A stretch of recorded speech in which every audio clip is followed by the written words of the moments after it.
बड़ी खबर। बालाघाट में 21 बच्चों की मौत से हड़कंप स्वास्थ्य व्यवस्था पर विपक्ष के सवाल। मंत्री विजय शाह से मीडिया पूछे तीखे सवाल। बालाघाट जिले के बिरसा ब्लॉक में 21 बच्चों की मौत के आंकड़े ने स्वास्थ्य व्यवस्था और सरकारी दावों पर गंभीर सवाल खड़े कर दिए हैं। विपक्षी दलों ने इस पूरे मामले को जिला स्वास्थ्य विभाग की बड़ी लापरवाही बताते हुए सरकार की व्यवस्थाओं पर सवाल उठाए हैं।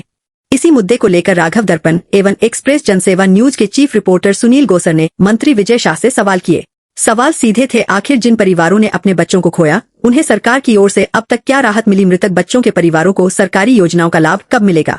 वहीं दूसरी ओर ग्रामीणों और प्रभावित परिवारों के बीच सरकारी मदद की उम्मीद बनी हुई है। स्वास्थ्य एवं प्रशासनिक व्यवस्था को लेकर उठ रहे सवालों के बीच अब निगाहें सरकार की ओर है कि मृतक बच्चों के परिवारों को राहत और योजनाओं का लाभ कब तक मिलेगा। बताया गया कि क्षेत्र में लोगों को साफ सुथरी सब्जियां, लौकी और कद्दू जैसी खाद्य सामग्री के सेवन की सलाह देते हुए जागरूक किया गया। लेकिन बड़ा सवाल यह है कि क्या केवल जागरूकता और सलाह से उन परिवारों का दर्द कम हो सकता है जिन्होंने अपने बच्चों को खो दिया? स्थानीय सरपंच द्वारा भी किया गया बड़ा दावा। लगभग 21 बच्चों की हुई है मृत्यु। 21 मौतों का आंकड़ा सिर्फ एक संख्या नहीं बल्कि स्वास्थ्य व्यवस्था के सामने खड़ा एक बड़ा सवाल है। अब देखना होगा कि सरकार इस पूरे मामले में क्या ठोस कदम उठाती है और पीड़ित परिवारों को कब तक वास्तविक राहत मिलती है। एक्सप्रेस जनसेवा न्यूज एवं राघव दर्पण समाचार पत्र बालाघाट से सुनील गोसर की रिपोर्ट। एडिटिंग कुमकुम रावत। पढ़ाई करना है, सब अपना अपना मैतारी ला कहीं का पानी साफ पीनो है, उबाल के पीनो है। काय अम्मा भात खा के आयो? हाँ? सब खा लिया? खा लिया ना? हाँ। तो कोयला जरा भी खराब लगी तो डॉक्टर ला बता के डॉक्टर को दवा सबला खानो है। जितना बार खाने बोली उतना बार खानो है। ऐसे नहीं कि एक बार खा ली अब फिर फेंक दी। 3 दिन बोली, 5 दिन बोली, जितना दिन बोली उतना दिन खानो है पल्ला। अपनों बीच में सरकार आई से सरकार को मंत्री जी आई ने, मुख्यमंत्री जी भेजी ने उल्ला सीएमएचओ इसके जवाबदार है आपकी सरकार? देखिए, माननीय मुख्यमंत्री जी ने उनके निर्देश पर यहाँ की जानकारी मिलने के बाद आदिवासी जो बच्चे काल कलवित हुए हैं उसको लेकर के मुझे और स्वास्थ्य मंत्री को यहाँ भेजने के निर्देश दिए थे। क्योंकि रीवा सतना में इतनी ज़्यादा बाढ़ आ गई, आप मीडिया के साथी को देख रहे हैं कि बहुत ज़्यादा वहाँ समस्या है। इसलिए स्वास्थ्य मंत्री जी बाढ़ के कारण से आज हमारे बीच में उपस्थित नहीं हुए। मुझे भेजा है, वो डिप्टी सीएम भी है हमारे और मुख्यमंत्री जी ने। ये जो कुछ भी दुर्भाग्यपूर्ण घटना हुई है भविष्य में ना हो, और ये हमारे आदिवासी बहन और भाई के छोटे छोटे बाड़ियों में सब्जियों का उत्पादन, ताकि वो सब्जी भी लगाएं, तो सब्जी स्वयं भी खाएं, बच्चे कुपोषित से मुक्त हो जाएं, हाट बाजार में वो बेचें, 2 पैसे उनके जेब में भी आएँ। 3 लेयर सब्जी भी हमारे विधानसभा में हमने चालू किया है ट्रेनिंग देना कि ज़मीन के नीचे कंदमूल फल और बाकी बैगन वेगन गोभी वोभी भिंडी ऊपर, और उसके बाद बेल, गिलकी, कद्दू, जो ककड़ी, ऐसे बेल, जमीन एक, खाद एक, पानी एक और सब्जी को जड़ से मिटाने का काम हमारी सरकार, हमारे गृह मंत्री ने करा है। उनसे पूछो जो नक्सलवाद के बारे में बात करते, जिनके स्वयं के गृह मंत्री घर में मारे गए। आगे भी कुछ सवालों के जवाब मिलेंगे। 20,000 रुपए मुआवजा दिया जा रहा है सर।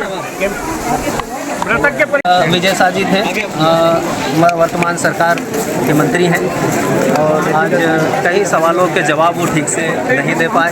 ये लोग भी भटक चुके थे, ये नक्सलवाद की बात करने लगे थे क्योंकि यहाँ बच्चे मर चुके थे। बच्चों की बात नहीं की इन लोगों ने कि जो सरकार अनेकों प्रकार की योजनाएं चला करके ने इनका उद्धार करने के लिए योजनाएं भेज दी है, वो योजना इन लोगों तक के क्यों नहीं पहुँचती है। मैं सुनील गोसर, एक्सप्रेस जनसेवा न्यूज़, राघव दर्पण, इंदौर। दे पाएंगे मैं कहाँ ऐसा बोल रहा हूँ, लौंडी गाँव में तो रोज बाइट दे रहा हूँ मैं। एक बाइट दे रहा हूँ सर। 21 बच्चे मरे हैं मंत्री के साथ। मंत्री जी भी यही है, जाने रहे हैं, थोड़ा सा निवेदन है विशेष रूप से। 21 बच्चों की जान गई है सर अपने। 108 हमारी 8 एम्बुलेंस सर। आशा कार्यकर्ता, NHM वगैरह डॉक्टर वगैरह की भी छुट्टी कर दी है।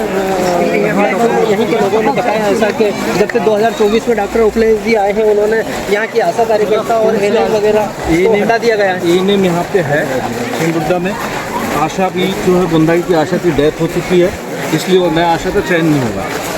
ये बालाघाट के CMO उपलेश साहब थे, 4 लोग से मिले हैं यहाँ पर जी। तो आपकी चर्चा में ये सामने आया है कि आप झूठ नहीं बोलते। सही है। हाँ बिल्कुल सही है। आज दिनांक तो मंत्री जी भी आ रहे हैं, विजय साहब जी भी आ रहे हैं और अपने संजय भैया कोई विधायक कांग्रेस से वो भी आए हैं। आप बता सकते हैं कि यहाँ पे मरने वाले बच्चों के क्या आंकड़े रहे? यहाँ पर मतलब 6-7 गांव हैं यहाँ पर, कुंड कसा बोंदारी, सबसे ज़्यादा बोंदारी में बच्चों की मृत्यु हुई है। और इधर फिर कोरका है, तेंदुडी है, आमन गाँव है, यहाँ मिला के मतलब 21 बच्चों की मौत हो चुकी है। 21 बच्चों की मौत हो चुकी है ऐसा आप कह रहे हैं, यानी कि स्थानीय सरपंच है इसलिए आप सही बता रहे हैं, लेकिन सरकार हाँ उसको मतलब मान नहीं रही है। सरकार इन आंकड़ों को मान नहीं रही है। हाँ मैं तो कहता हूँ कि जिस तारीख सहित हम दे रहे हैं, बच्चों का नाम दे रहे हैं, हाँ। इस तारीख को उस परिवार से जाके बात करें कि इस हाँ। तारीख को यहाँ फलाने नाम का बच्चा तुम्हारे घर से मृत्यु हुई है कि नहीं हुई है। कोई आंकड़ा नुमा आपके पास में तथ्यात्मक है? हाँ जी। और क्या कहना चाहिए सरकार के मामले में, क्या कहना चाहिए?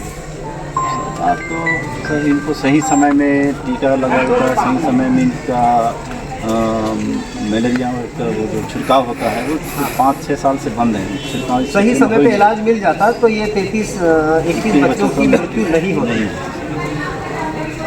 ये एकदम बैगा बाहुल्य क्षेत्र है, यहाँ 100% बैगा। आप यहाँ के सरपंच हैं तो आपकी जिम्मेदारी नहीं बनती कि इस तरीके की कोई तबीयत इन बच्चों की ख़राब हो रही है तो आप कोई ऊपर CMHO या कोई डॉक्टर या के BMO हो उन लोगों को इत्तला करें? अगर मैं ध्यान नहीं दिया रहता तो और भी बच्चे मर जाते। कितने हो सकते क्या आंकड़ा? ये यहाँ लोगों को पता ही नहीं चला था, गांव के जो लोगों को है उनको पता ही नहीं चला था। मैं तो अचानक एक लड़के से पूछा कि तुम्हारे गांव में बरसात के समय में हर हमेशा इस क्षेत्र में बीमारी पड़ते तो रहती है। क्या हर साल इतने बच्चे की मृत्यु हो जाती है? नहीं, इस साल ज़्यादा हुई है। इस साल ज़्यादा हुई? हाँ, पिछले हर साल मतलब 2-4 बच्चे तो 2-4 बच्चे हर साल मृत्यु हो ही जाती है, दवा गोली नहीं मिलने के कारण, सही से इलाज नहीं मिलने के